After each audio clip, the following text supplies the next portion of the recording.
Welcome back to Nothing to Be Found with myself, Samuel. And today we're going to be diving into a topic that might flip your idea of stillness on its head. Stillness stillness isn't the absence of movement. It's not about everything stopping or the world going quiet.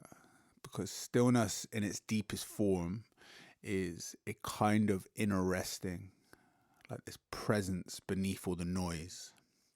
And you can find this stillness when sitting in meditation for sure, but also when flowing through asana, or maybe when you're changing a nappy, walking through chaos, or even when someone's trying to choke you out in Brazilian Jiu Jitsu.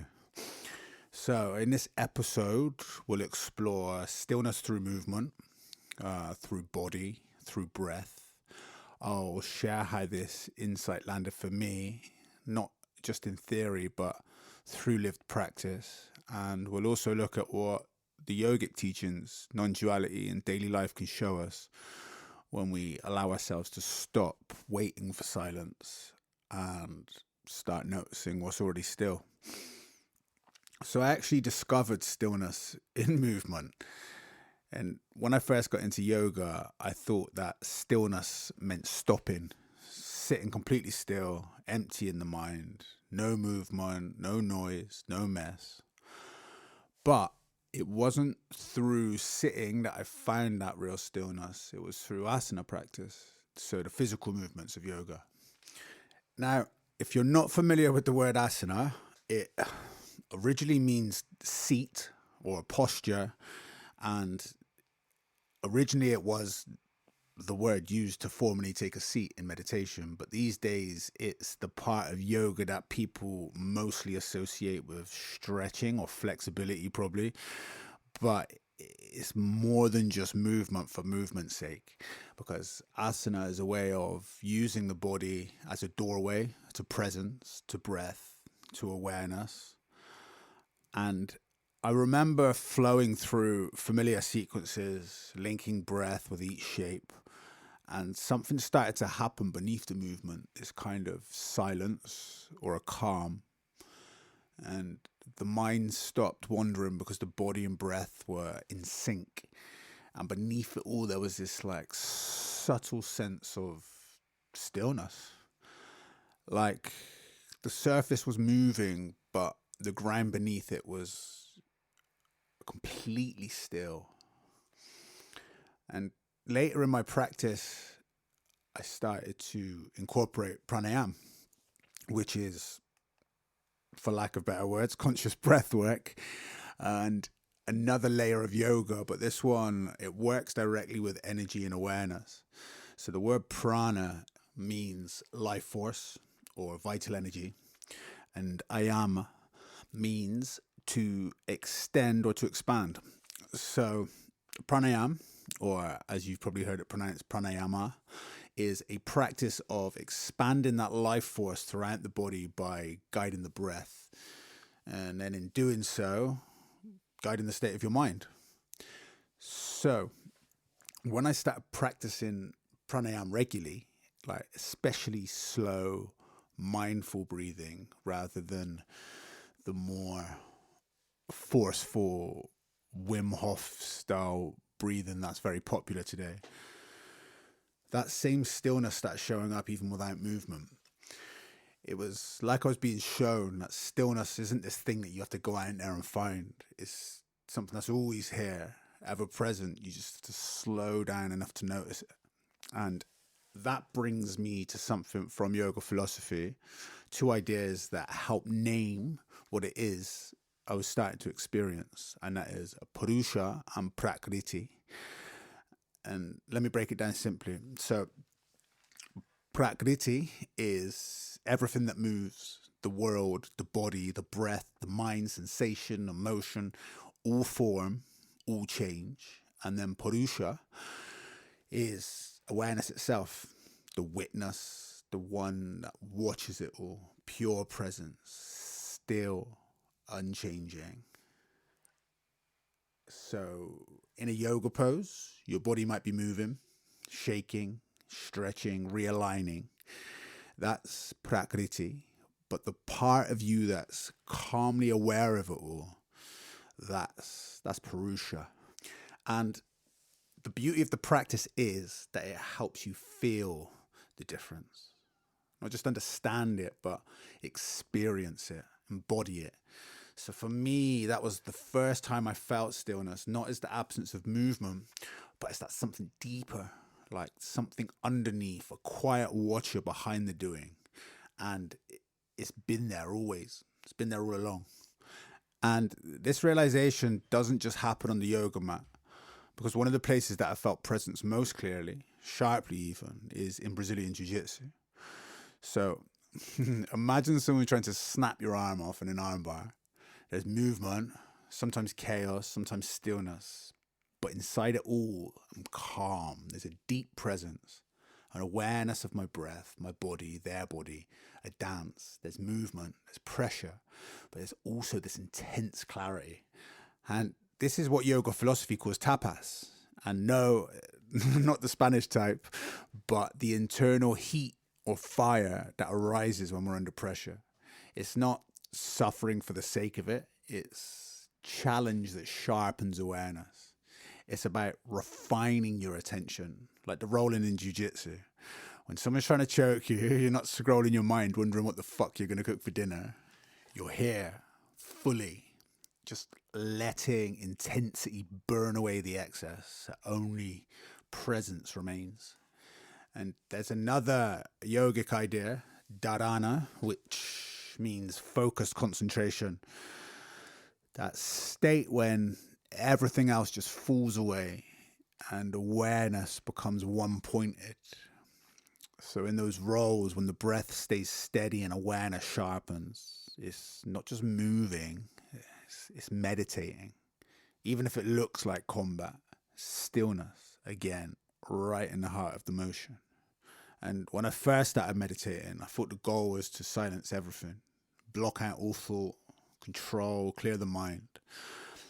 But that's just another form of grasping or spiritual bypassing, I guess, in a way. I thought I had to get rid of thoughts to find stillness, but that just creates more tension, more self-judgment. But then I learned meditation, or dhyana in the Yoga Sutras. It's not described as not thinking. It's uninterrupted attention. Not controlling the mind, but instead resting in what's aware of it. Being with what is without trying to manipulate, change, or escape it. Because meditation isn't some perfect stillness. It's the remembering that you're the awareness behind it all. And when I let go of the effort to achieve some form of state and just started noticing what was here, meditation becomes simple, natural, alive. And the destination, I suppose, is always here and now. But the journey is also now, but it's just the now endlessly unfolding. Stillness, chaos, breath, thought, all of it included. And yoga asana was the beginning of this pathless path for me. It taught me that spirituality is not just about trying to escape the body. It's about embodying the presence through the body, because we're sense creatures. And if we're not rooted in the senses, then we're just merely floating in abstraction. And true insight doesn't come from concepts. It comes from embodiment, feeling something directly and feeling it with your whole being, if you will. And the breath is probably been the most constant teacher in this process.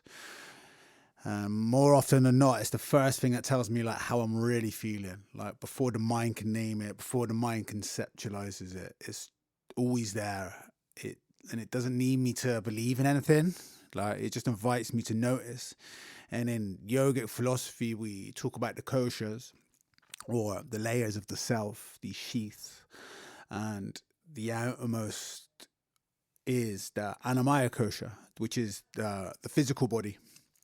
And next is the pranamaya kosha, which is the layer of life force of breath. And then the third is the manomaya kosha, which is the mind sheath, like the mind and the five senses. And the breath is the bridge between the body and the mind. It's physical and energetic, voluntary and automatic, known and mysterious. And no matter what's happening, like the breath shows me exactly where I am, whether I'm meditating, walking, teaching, or just trying to get the kids to bed. It's always available, always whispering something true. If it's shallow and tight, then there's tension somewhere, whether that be the mind or the body. If it's open and deep, then there's space, there's lightness, then there's relaxation. And you don't need fancy tools, don't need an app, don't need anything like that. You just literally need to inhale, exhale, and notice. So stillness as I've come to know it, it's not about inactivity. It's not about silencing the mind or stopping the body. It's literally just about anchoring into the one thing that doesn't move. And that's awareness itself, ever present, unbounded, always here, unchanging. And whether you're in Warrior 2 or you're walking through grief, cooking tea, sitting in traffic, that awareness is still. And it holds everything. Like, you don't need the world to stop to find it. You just need to notice it. Stillness, it doesn't need to be abstract. It's not something that you only find in temples or on silent retreats. You can meet it in your day-to-day life. You just need to know where to look. And here, I'm going to list now a few practices that can help you embody stillness. Like even if your life's moving fast, you can still embody it. So number one, breath check-ins. Like pause a few times throughout the day, close your eyes if you can, and just notice your breath. You know, what's it doing? Is it short? Is it deep? Is it held? And you don't need to change it. Just get into the habit of noticing and just let the noticing be the stillness. And it can help, like if you've got like a smartwatch or a phone or something, that you can just set these random reminders throughout the day to kind of get in the habit of checking throughout the day. The second one is walking slowly, like once a day, wherever you are, just walk a little bit more slowly. Like let each step be felt, deliberate, like really feel the ground, allow your body to move, but just keep your attention still. It's a moving meditation. And if you like catch a train or like a bus or something, then you can like, these places are fantastic for it because you can just walk up and down as you're waiting. Number three, single tasking. Like just pick one activity, like whether that's making tea or brushing your teeth or washing up, and do it with full awareness, like letting the doing be the practice, like without rush, without multitasking, just this. And yeah, do the same thing each day, like build it as a habit. Just like eat every time you brush your teeth, just focus entirely on it, or whatever it is, but just pick one each day. And then number four, embodied flow. Set aside time for maybe a familiar yoga sequence, a dance, or even mobility work. Something that your body knows well, and just sync it with your breath. Let your body move, but rest your mind in the rhythm. And then finally, number five is journaling prompts. So at the end of the day, you can write, where did I notice stillness today? And it can be in the breath before a response, maybe in the silence between songs, in your kid's face when they fall asleep. But just honor those moments by noticing them and not being so engaged with like what's next, like what am I doing next? And yeah, that's it. Stillness is not the end of movement. It's the awareness within it. And when you start seeing it in motion, then life becomes a whole new kind of sacred, I suppose. So Thank you for listening to Nothing to Be Found. And I hope this episode helped you feel, even just for a moment, that stillness is not something that's far away or out of reach. It's not the absence of movement. It's what's always here, quietly watching, gently holding, even when everything else is changing. And if this spoke to you, like pass it on to someone else who might need the reminder. And until next time, stay curious, keep exploring, and remember, stillness is not the end of movement. It's the awareness within it. There's nothing to be found.